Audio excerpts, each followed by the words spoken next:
By the way, this is the steering wheel commentator. Don't forget to like, subscribe, share, leave a comment as long as it's good. Rox Zone, the band I was in for several years, Rox Zone, I was in Rox Zone when me and Lori met.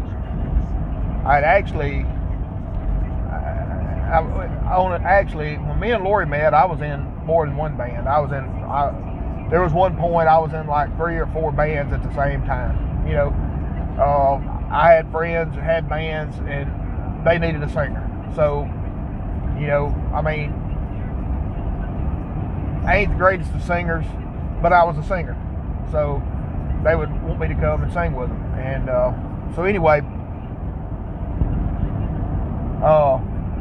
kind of almost bit me in the tail one time. We were doing it was something they were having at the old Sears Mall, which is the Village now. They were having some kind of deal there where they wanted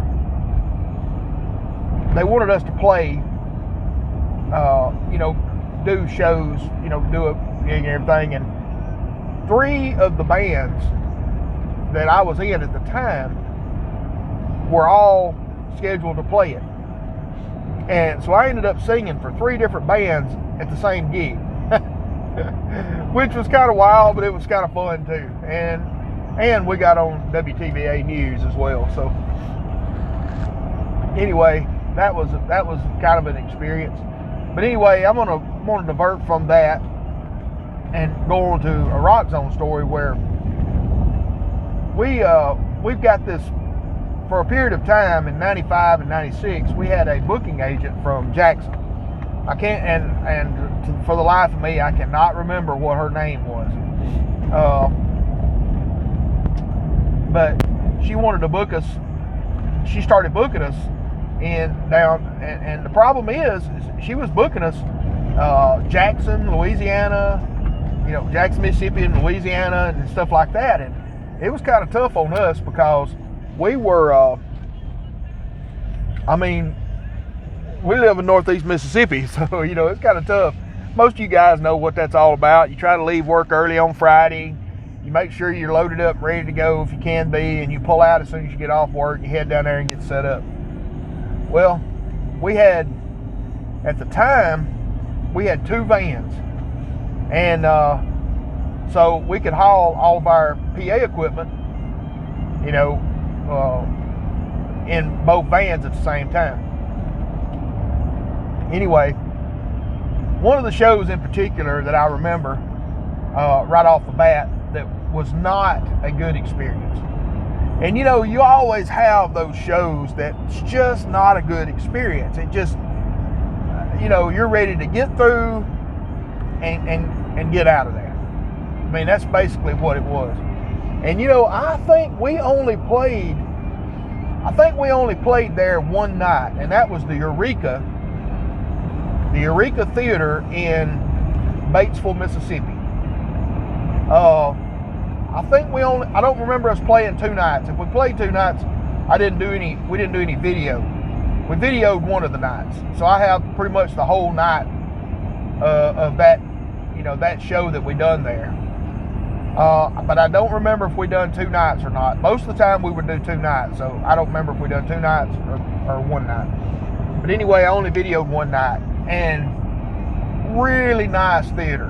It was a really nice, big stage, you know, really nice theater. They had taken all the chairs up down on the lower part where they could dance and all this kind of stuff. Just a really nice theater. And we go in there, we carry our PA system. We carried our PA system, well, basically because they wanted us to, you know, it's kind of part of the price that we charged. And, you know, back then you didn't get no $2,500 to do a show. I mean, it's telling you, some people may get $1,500, $2,000, $2,500 now. That didn't happen then. You know, any of y'all know that back in the 90s, this just didn't happen.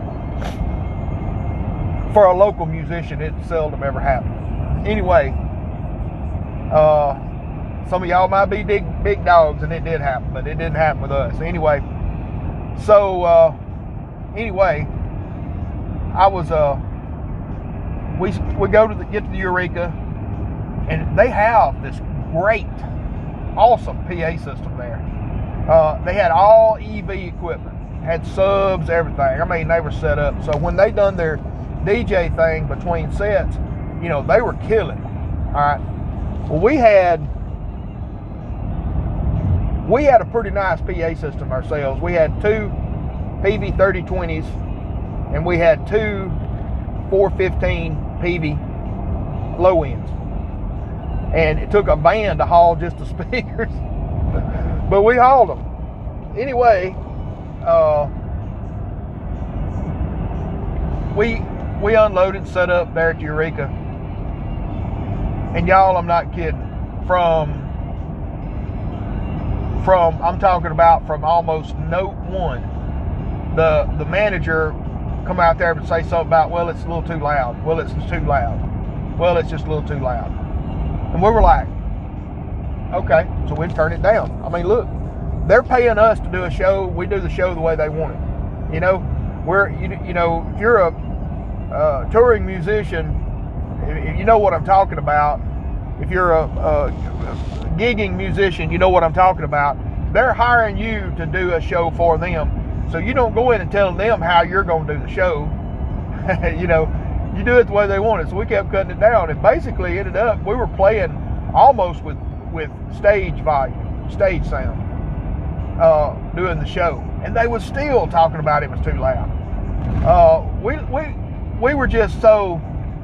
We got through the gig, done it, and the video's pretty good too. We done, you know, pretty good set, but you can tell we're not lively. You can tell we wasn't running around. You can tell we just wasn't into it too much, because it was just a strange and weird atmosphere. You know, you always have a show that's strange. It's just something's weird. Something don't feel right. You're just not comfortable, and that was one of them. And we were so glad to get through with that show that night, and get through with it and get paid and get loaded up, because it was just now the crowd was pretty good. There was a crowd came in a little later.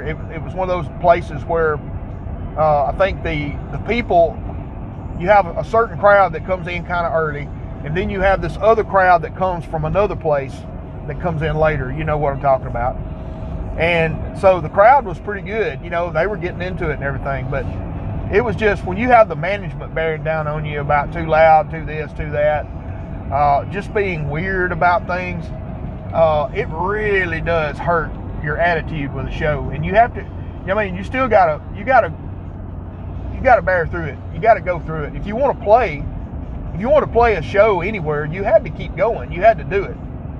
But sometimes it just wasn't that easy. You know, sometimes it was a lot harder than it was others. During 95 and 96, with that booking agent, we done several shows, and then we broke off from her, and because we just couldn't keep traveling so much. It was just a headache. We even played Yazoo City down there. I think we played there a couple of different weekends. We played the whole weekend down there. Had a great time. The management, great people. Really nice guy, man. They were so easy to get along with. We didn't have any issues, any problems with them. You know, they were really nice people. And that's what you always like to see, is somebody that's appreciative of what you're doing, and appreciative, because we wasn't making no money hardly. We were making some money. We wasn't making no money. You know, we were just making enough money to pay for our hobby of playing music at that time, because we all had jobs. You know, we worked, so it's a good thing too. We'd all been dead broke. So, you know, we enjoyed playing.